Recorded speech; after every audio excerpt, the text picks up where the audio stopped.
ଯାକୁବ 5 ପର୍ବ। ଏବେ ଦେଖ, ହେ ଧନୀମାନେ, ତୁମ୍ଭମାନଙ୍କର ଆସନ୍ନ ଦୁର୍ଦ୍ଦଶା ନିମନ୍ତେ କ୍ରନ୍ଦନ ଓ ହାହାକାର କର।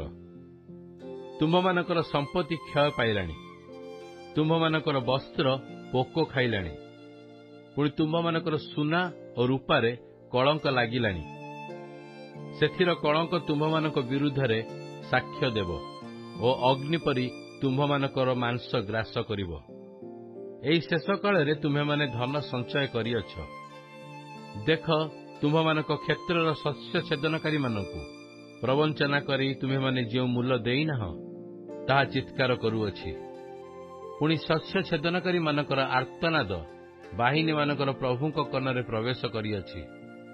ତୁମ୍ଭେମାନେ ଜଗତରେ ସୁଖଭୋଗ ଓ ବିଳାସିତତାରେ କାଳକ୍ଷେପଣ କରିଅଛ। ବଦ୍ଧ ଦିନରେ ଆପଣା ଆପଣା ମନକୁ ତୃପ୍ତ କରିଅଛ। ତୁମ୍ଭେମାନେ ଧାର୍ମିକକୁ ଦୋଷୀ କରି ବଧ କରିଅଛ।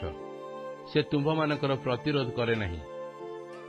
ଅତଏବ ହେ ଭାଇମାନେ, ପ୍ରଭୁଙ୍କ ଆଗମନ ପର୍ଯ୍ୟନ୍ତ ଧୈର୍ଯ୍ୟ ଧରି ରୁହ। ଦେଖ, କୃଷକ କ୍ଷେତ୍ରର ବହୁମୂଲ୍ୟ ଫଳ ପାଇବା ନିମନ୍ତେ ଧୈର୍ଯ୍ୟ ଧରି ଆଦ୍ୟ ଓ ଶେଷ ବୃଷ୍ଟି ନ ହେବା ପର୍ଯ୍ୟନ୍ତ ଅପେକ୍ଷାରେ ରହେ। ତୁମ୍ଭେମାନେ ମଧ୍ୟ ଧୈର୍ଯ୍ୟ ଧରି ଆପଣା ଆପଣା ହୃଦୟକୁ ସୁସ୍ଥିର କର, କାରଣ ପ୍ରଭୁଙ୍କ ଆଗମନ ନିକଟବର୍ତ୍ତୀ। ହେ ଭାଇମାନେ, ତୁମ୍ଭେମାନେ ଯେପରି ଦଣ୍ଡପ୍ରାପ୍ତ ନ ହୁଅ, ଏଥିନିମନ୍ତେ ପରସ୍ପର ବିରୁଦ୍ଧରେ ବଚସା ନ କର। ଦେଖ, ବିଚାରକର୍ତ୍ତା ଦ୍ୱାର ନିକଟରେ ଦଣ୍ଡାୟମାନ ହୋଇଅଛନ୍ତି। ହେ ଭାଇମାନେ, ଯେଉଁ ଭାବବାଦୀମାନେ ପ୍ରଭୁଙ୍କ ନାମରେ କଥା କହିଥିଲେ, ସେମାନଙ୍କୁ କ୍ଲେଶ ଭୋଗ ଓ ଧୈର୍ଯ୍ୟର ଦୃଷ୍ଟାନ୍ତ ସ୍ୱରୂପେ ଗ୍ରହଣ କର। ଦେଖ, ଯେଉଁମାନେ ସହିଷ୍ଣୁ ହୋଇ ରହିଥିଲେ, ଆମ୍ଭେମାନେ ସେମାନଙ୍କୁ ଧନ୍ୟ ବୋଲି କହିଥାଉ। ତୁମେମାନେ ଆୟୁବଙ୍କ ସହିଷ୍ଣୁତା ବିଷୟରେ ଶୁଣିଅଛ। ପୁଣି ପ୍ରଭୁଙ୍କର ଶେଷ କାର୍ଯ୍ୟ ଦେଖି ଜାଣିଅଛ ଯେ ସେ ଦୟାରେ ପରିପୂର୍ଣ୍ଣ ଓ କୃପାବାନ ଅଟନ୍ତି। ବିଶେଷତଃ ହେ ମୋର ଭାଇମାନେ, ଶପଥ କର ନାହିଁ।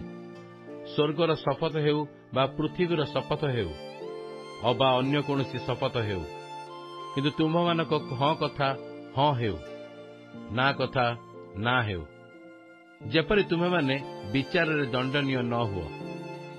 ତୁମମାନଙ୍କ ମଧ୍ୟରେ କଣ କେହି ଦୁଃଖ ଭୋଗ କରୁଅଛି, ସେ ପ୍ରାର୍ଥନା କରୁ।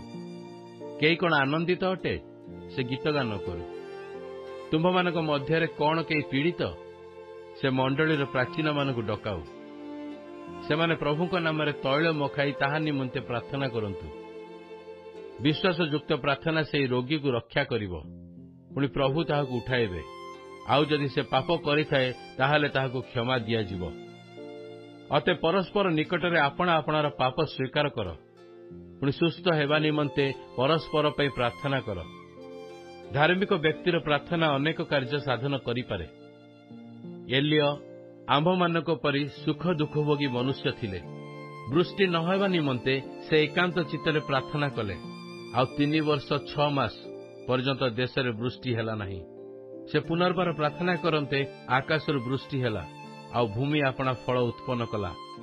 ହେ ମୋର ଭାଇମାନେ, ତୁମ୍ଭମାନଙ୍କ ମଧ୍ୟରୁ ଯଦି କେହି ସତ୍ୟ ପଥରୁ ଭ୍ରାନ୍ତ ହୁଏ, ପୁଣି କେହି ତାହାକୁ ଫେରାଇ ଆଣେ, ତେବେ ଯେ ପାପୀକୁ ଭ୍ରାନ୍ତି ପଥରୁ ଫେରାଇ ଆଣେ, ସେ ଯେ ତାହାର ଆତ୍ମାକୁ ମୃତ୍ୟୁ ମୁଖରୁ ରକ୍ଷା କରେ ଓ ବହୁତ ପାପ ଆଚ୍ଛାଦନ କରେ, ଏହା ଜାଣ।